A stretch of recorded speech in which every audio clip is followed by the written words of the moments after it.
Mesdames, Messieurs, bonsoir et merci de suivre le 20h de la télévision du Burkina. À la une de l'actualité ce soir, le Burkina Faso a été créé il y a 100 ans. L'ex-Haute-Volta marque ce centenaire sous le signe de la réflexion. L'université Ouaga 1, professeur Joseph Kizerbo, peuplé ce matin d'étudiants pas comme les autres, c'était à la faveur de l'ouverture d'un colloque international sur les repères et le futur du pays.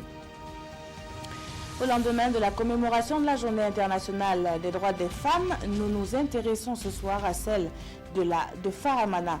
La commune située dans la région des Hauts-Bassins est célèbre pour sa production d'oignons.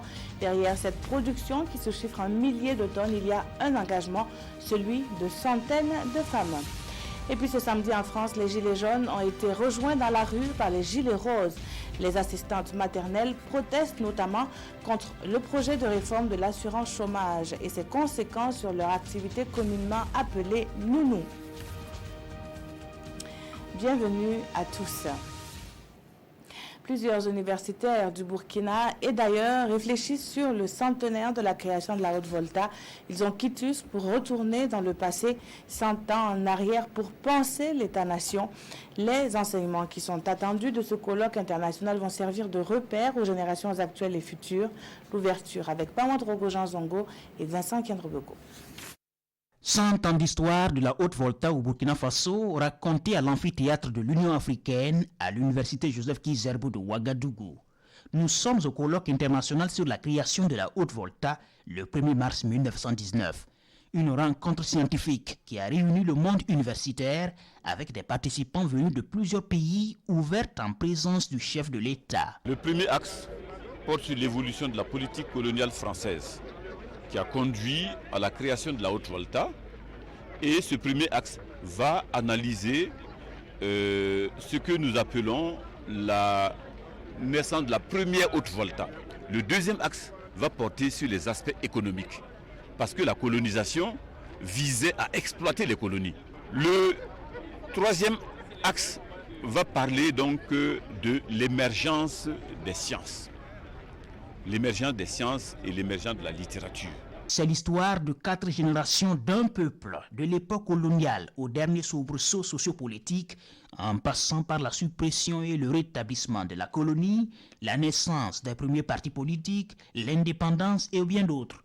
Une riche histoire pleine d'enseignements introduite par Jean-Marc Palme devant un public attentif et visiblement intéressé. L'enseignement, la réécriture de cette histoire par nous-mêmes et l'appropriation est un élément fondamental de la prise de conscience que nous appartenons à un même État, que nous devons défendre une même nation, et cela est important pour tout le monde. Et comme je dis, l'histoire n'est pas faite simplement de succès. Et il y a des moments de recul, nous devons pouvoir tirer les leçons. La jeunesse doit pouvoir tirer également les aspects qualitatifs qui ont fait que des hommes et des femmes ont sacrifié les vies pour ce pays-là. Les conclusions du colloque seront consignées dans un ouvrage qui sera publié avant la fin de l'année, selon les organisateurs, et pour servir à la mémoire des générations actuelles et futures qui devront poursuivre l'écriture de l'histoire de notre État-nation. Elle se dit préoccupée du devenir de cette génération future. L'Union nationale pour le développement et la démocratie était face à la presse dans la matinée de ce samedi à Ouagadougou. Après avoir dépeint la situation nationale, le parti de Maître Herman Yamiogo prône la réconciliation nationale. Cette première apparition publique de l'année de l'UNDD a servi de lieu de soutien pour les militants en faveur de leur leader traduit devant le tribunal militaire dans le cadre du procès du putsch de septembre 2015. Le compte rendu avec Isiaka Oudraogo et Maxime Zango. C'est devant des représentants de partis politiques invités, des militants et sympathisants de l'UNDD et bien évidemment des journalistes venus relayer l'événement qu'un message du président du parti, Maître Herman Yamiogo, a été livré. Un long message qui s'est appesanti sur la situation sociopolitique au Burkina. La gestion de l'État post-insurrectionnel, la question sécuritaire, les échéances électorales à venir.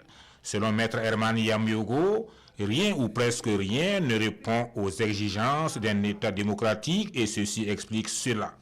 Rappelons-nous simplement de ces idées innovantes sur la refondation nationale en 2017, ces propositions sur les réformes politiques et institutionnelles, sur la démocratie consensuelle et récemment sur le tribunal militaire. En son temps, le président Herman avait été traité dans la presse de collabo. Pourtant, cette proposition, s'il avait été acceptée, devrait aider à répondre aux besoins de réévaluation, de refondation de la gouvernance nationale pour sceller un nouveau contrat social. Le Burkina actuel, qui serait quasiment en faillite selon le président de l'UNDD, est par conséquent une proie facile aux terroristes. Et pour reconquérir la paix et la concorde nationale, deux combats s'imposent à ses yeux, l'ordre public et l'ordre politique qui passent par la légitimité électorale. Dans son interpellation, Maître Herman Yamiogo invite avec insistance à œuvrer pour la réconciliation nationale. Cette rencontre d'information initiée par la direction du parti était aussi l'occasion pour les militants et sympathisants d'apporter leur encouragement et leur soutien au premier responsable du parti, traduit devant le tribunal militaire. Face aux défis sécuritaires, les jeunes socialistes pensent leur rôle. Le mouvement a tenu son deuxième congrès ordinaire à Ouagadougou, ponctué de débats sur la place et le rôle de la jeunesse socialiste face aux défis sécuritaires. Au cours de ces assises, le nouveau président du mouvement a été élu pour un mandat de 2 ans. Longba Kouda, Nathalie Sawadogo nous le présente. Gaston Ouénan, c'est le nouveau président du mouvement des jeunes socialistes. Il succède ainsi à Adama Congo pour un mandat de 2 ans. Les grands axes que nous pouvons défendre ici, c'est toujours continuer la promotion de la démocratie au Burkina Faso, défendre les libertés individuelles et collectives et aussi mettre l'accent sur l'éducation populaire et surtout l'éducation gratuite à tous les niveaux. Et nous lançons également un défi d'égalité entre hommes et femmes.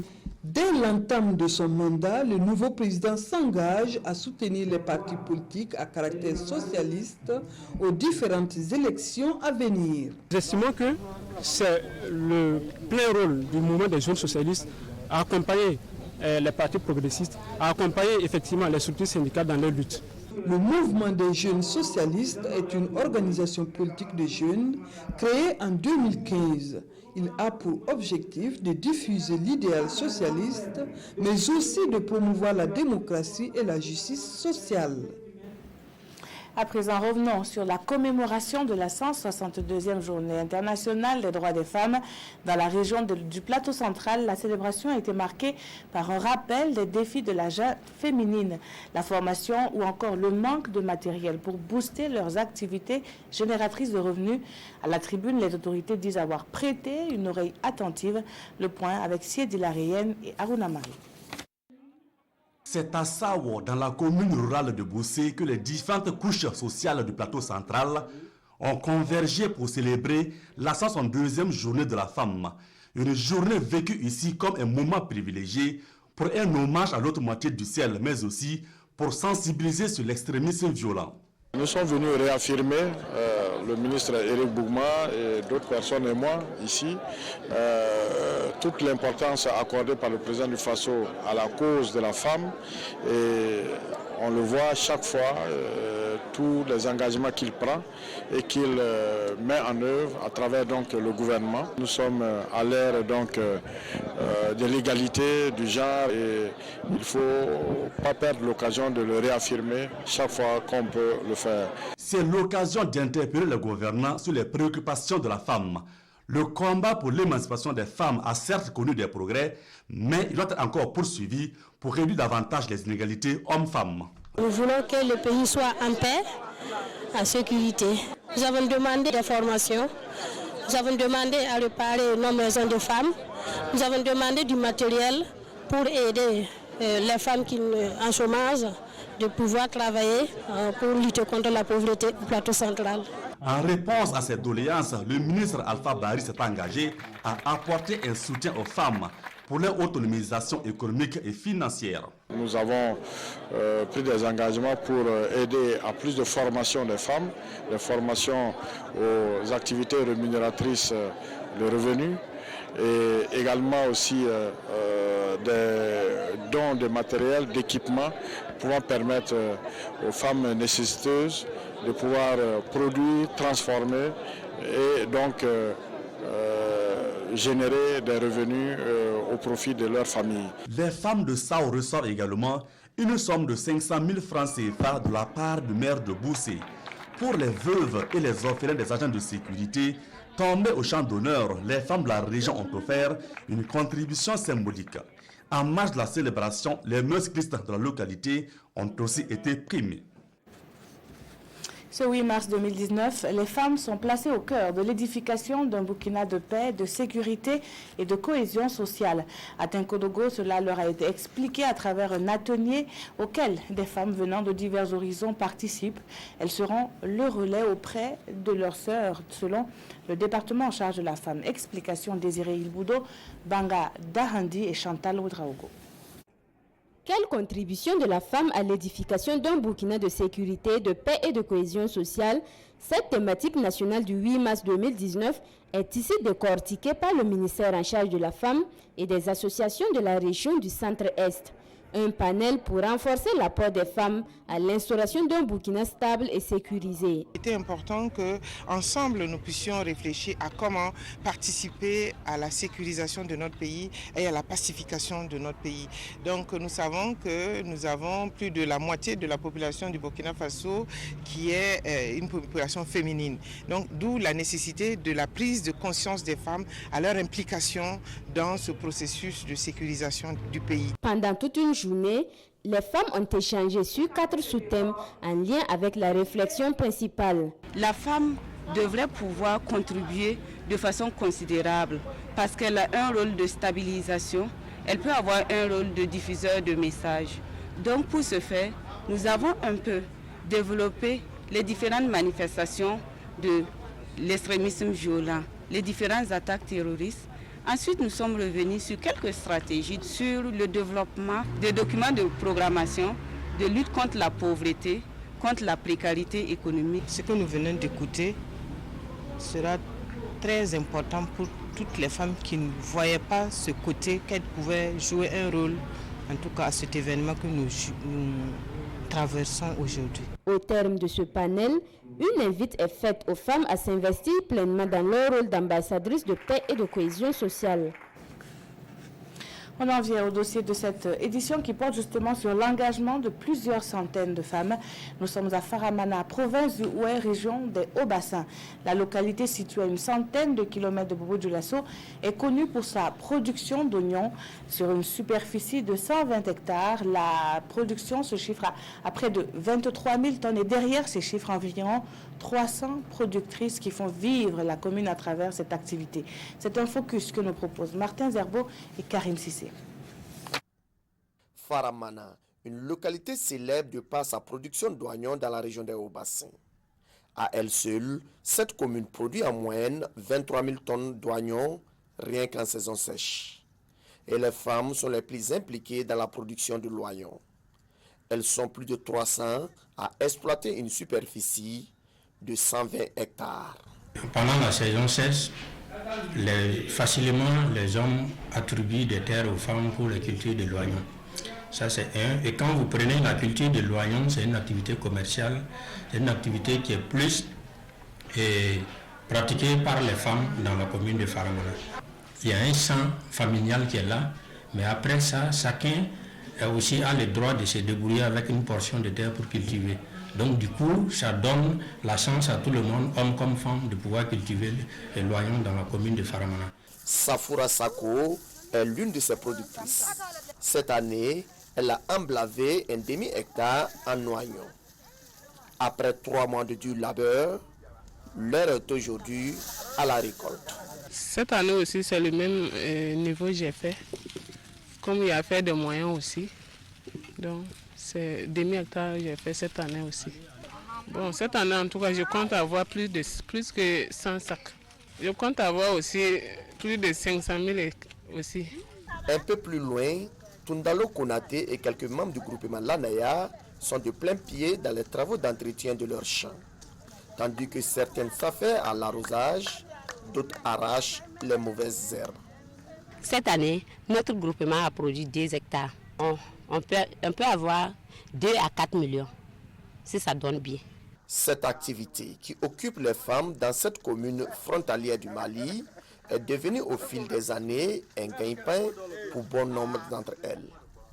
Un gagne-pain qui leur permet de réaliser non seulement leurs projets, mais aussi d'épauler leur mari. Avec la culture d'oignons, j'ai pu aménager ma maison. Ce n'était pas en ciment, donc j'ai mis du ciment. On a eu à payer des moutons pour garder ça à la maison. Et bon, il y a les besoins qu'on avait besoin dans la maison, comme les chaises pour installer dans la maison, les armoires pour saper la maison. On a eu à payer tout ça. Si pour les scolarités des enfants, on arrivait à payer tout ça aussi. Au dire des uns et des autres, la production de l'oignon pourrait avoir des retombées financières plus importantes pour les femmes si certaines contraintes étaient levées. À notre niveau, la difficulté, c'est à faire des semences et puis les engrais et les marchés aussi. Puisque le prix, là, c'est ceux qui viennent payer l'oignon qui nous fixe le prix. Donc, s'il vient et dit on va payer à tel prix là, donc toi, tu n'as pas le choix parce que tu ne connais pas un autre marché que tu vas vendre. Le gouvernement a construit un comptoir d'oignons dans la commune de Faramana.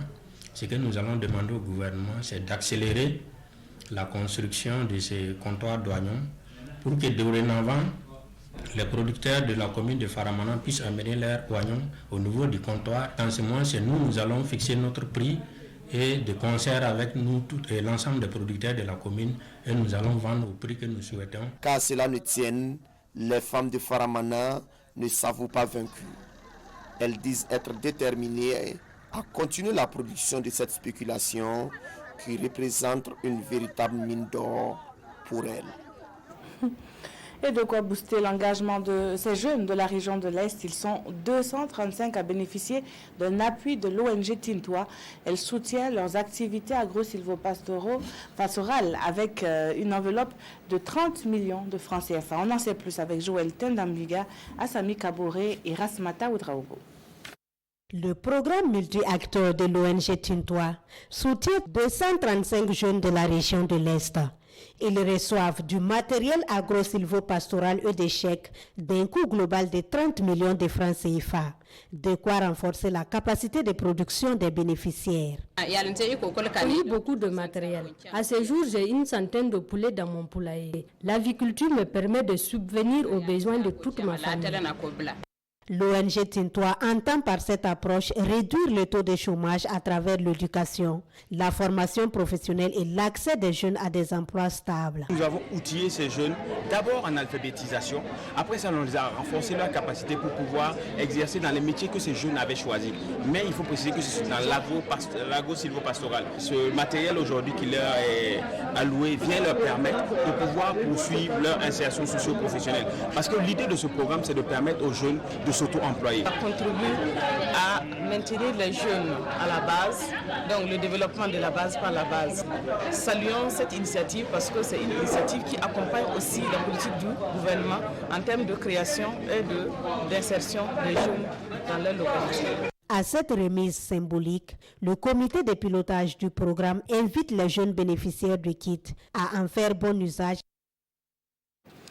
Si je vous dis Sikasso, Korogo et Bobo Dioulasso, vous vous demandez certainement quel lien.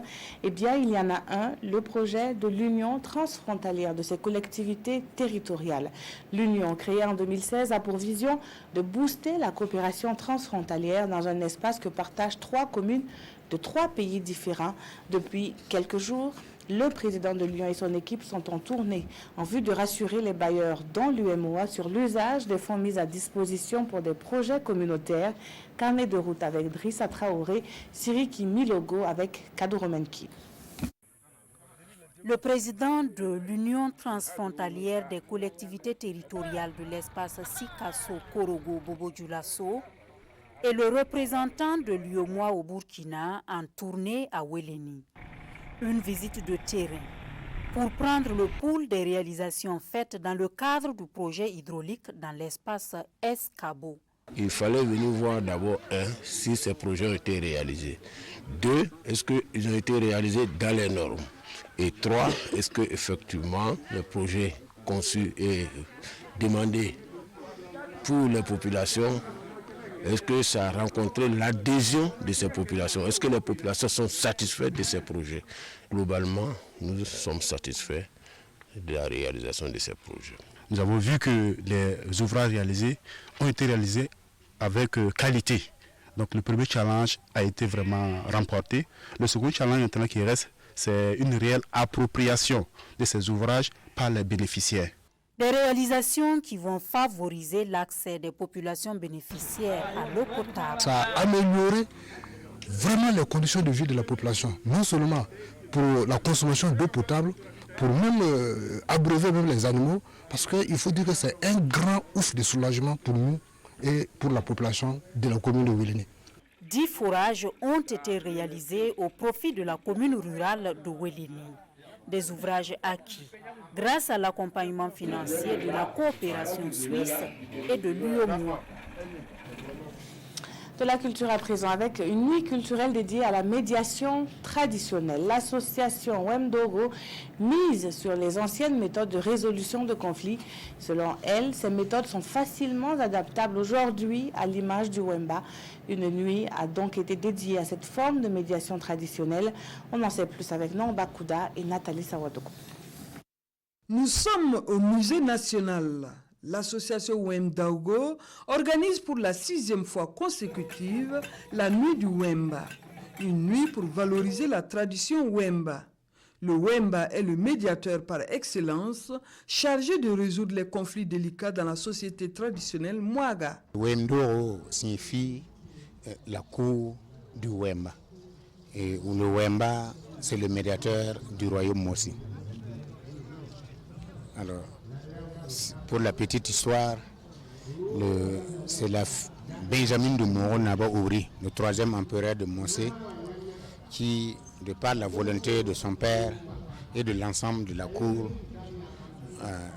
était intronisé comme premier médiateur au niveau du royaume Mossi.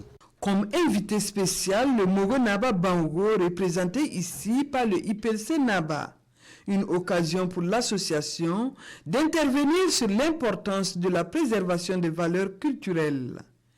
Également un fait majeur de la cérémonie, la remise des trophées de reconnaissance au ministre des Infrastructures Éric Bougma, co-parrain de la cérémonie, Saran Sérémé, médiateur du Faso, président de la nuit culturelle, au Naba Sanem de Zorgo, parrain de la cérémonie, et au Wemba Ligdi. Pour cette initiative, qui est une initiative louable, parce que c'est une association qui a considéré que sur l'ensemble du territoire national, dans 6 régions, dans 10 provinces, eh bien, il y a ce qu'on appelle les Wemba, qui sont les médiateurs traditionnels donc du Moro Naba, et qui contribuent chaque jour à aplanir les différents et les conflits qui surgissent dans leur communauté.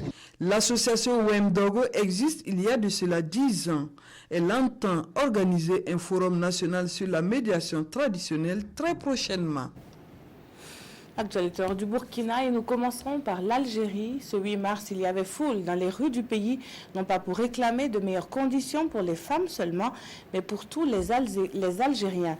Ils sont sortis pour dire non à un 5e mandat du président Abdelaziz Bouteflika. Des centaines de milliers de personnes étaient donc mobilisées dans les grandes villes du pays pour exhorter l'invalidation de la candidature du président octogénaire affaibli depuis 2013 par un AVC.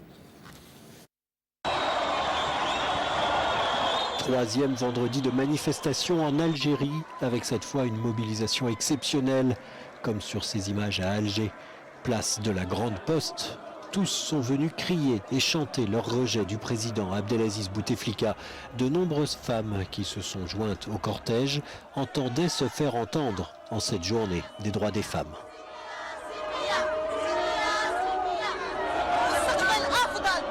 Nous voulons voulons faire tomber ce régime. Nous voulons un futur meilleur pour nos enfants. Nous voulons pour eux une meilleure vie que celle que nous avons eue. Il est pris en otage, il est malade, il ne parle pas, il respire avec un truc artificiel. Les services du président Bouteflika, en lice pour un 5e mandat présidentiel, ont lancé jeudi une mise en garde contre les risques de chaos, la fitna en arabe. Mais cela n'a fait que renforcer la détermination des manifestants. Pour l'instant, et c'est l'un des mots d'ordre depuis 3 semaines, tout se déroule dans le calme.